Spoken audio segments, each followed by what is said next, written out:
जब जीवन थमता नहीं पर भीतर कुछ चुपचाप टूटने लगता है, तो कोई देखे या ना देखे, माँ काली देख रही होती है। ऐसी ही एक स्त्री थी, रेवती। 3 बच्चों की माँ, पति एक कारखाने में काम करता और सास ससुर की सेवा भी उसी के कंधों पर थी। हर दिन वही समय पर उठना, सबके लिए खाना बनाना, बच्चों का स्कूल, पति की तैयारी, बुजुर्गों की दवाई, हर दिन वही पहिया जिसमें उसका स्वयं कहीं खो गया था। शुरू में उसने मुस्कुराकर सब निभाया, फिर धीरे धीरे उसकी आंखों की चमक कम होने लगी। मुस्कान अब केवल औपचारिकता थी। मन थका हुआ था, किसी से नहीं, बस लगातार चलते रहने से।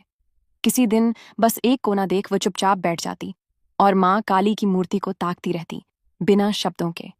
न कोई मंत्र, न कोई विनती, बस देखती रहती, जैसे पूछ रही हो, माँ, क्या तू समझ रही है मेरी चुप्पी? और माँ समझ रही थी। उसके भीतर की थकान माँ की गोद तक पहुंच चुकी थी, क्योंकि माँ को शब्द नहीं चाहिए, उन्हें सिर्फ तुम्हारा मौन सच चाहिए। एक दिन बहुत थककर रेवती टूट गई। सब कुछ करते हुए एकदम बैठ गई। आंखों से आंसू बहे, बिना किसी वजह के, बिना किसी शिकायत के। बस एक वाक्य निकला, माँ, अब और नहीं होता मुझसे। वो रात कुछ अलग थी। रेवती को ऐसा लगा जैसे कोई उसकी पीठ पर हाथ फेर रहा हो, जैसे कोई कह रहा हो, अब तुझे सहारा मिलेगा। अगले दिन न कोई चमत्कार हुआ, न कोई जिंदगी आसान हुई, पर रेवती के भीतर कुछ बदल चुका था। उसका चेहरा हल्का लग रहा था।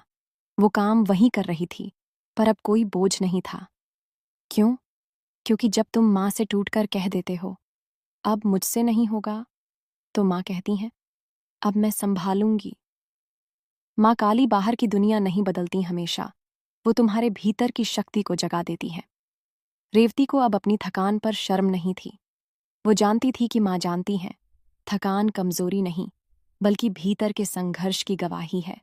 भक्तों, अगर तुम भी रेवती की तरह बिना शिकायत के सब सह रहे हो, तो जान लो, माँ तुम्हारे हर मौन पल में साथ है। कभी कभी माँ कोई चमत्कार नहीं भेजती, बस इतना करती है कि तुम्हारे भीतर नई ऊर्जा फूंक देती है। और यही सबसे बड़ा चमत्कार होता है, जब थकान शक्ति बन जाए।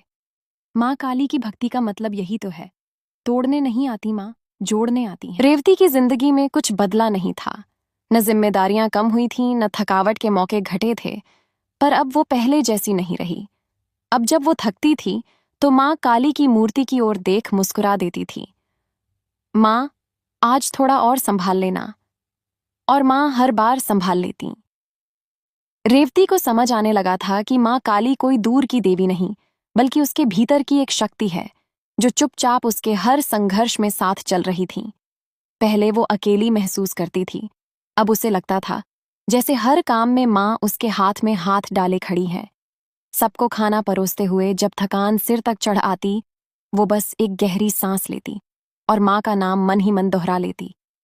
माँ की याद आते ही उसके भीतर जैसे कोई और ही शक्ति जग जाती। न कोई चीख, न कोई झल्लाहट, सिर्फ मौन सहनशीलता और भीतर से उठता एक नर्म साहस। अब लोग भी पूछने लगे, रेवती, तुम इतना सब कैसे कर लेती हो? वो बस मुस्कुरा देती, माँ है ना। उसकी इस मुस्कान में अब कोई दुख नहीं था, बल्कि एक स्वीकार था।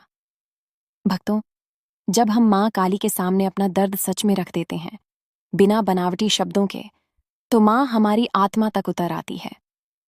थकान कोई अभिशाप नहीं होती, वो आत्मा का विश्राम मांगने का तरीका है। और जब आत्मा थकी हो, तो उसे आराम शरीर से नहीं, माँ के आंचल से मिलता है। रेवती ने अब सीख लिया था कि ना कह देना भी एक शक्ति है।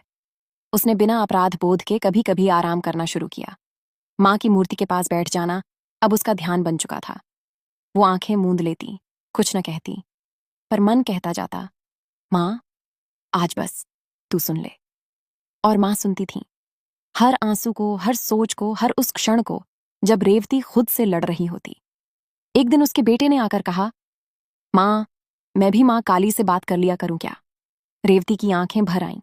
उसने बेटे को गले लगाकर कहा, जरूर बेटा, माँ सबकी सुनती है, खास तौर पर जो चुप रहते हैं। भक्तों, माँ काली की शक्ति सिर्फ युद्ध में नहीं, बल्कि थके हुए मन को थाम लेने में भी है। जो माँ क्रोध की देवी है, वही माँ करुणा की भी देवी है। अगर आज तुम्हें लगे कि जीवन में कुछ रुक गया है कि थकान हड्डियों से नहीं आत्मा से हो रही है, तो माँ काली को एक बार बस मन से पुकारो।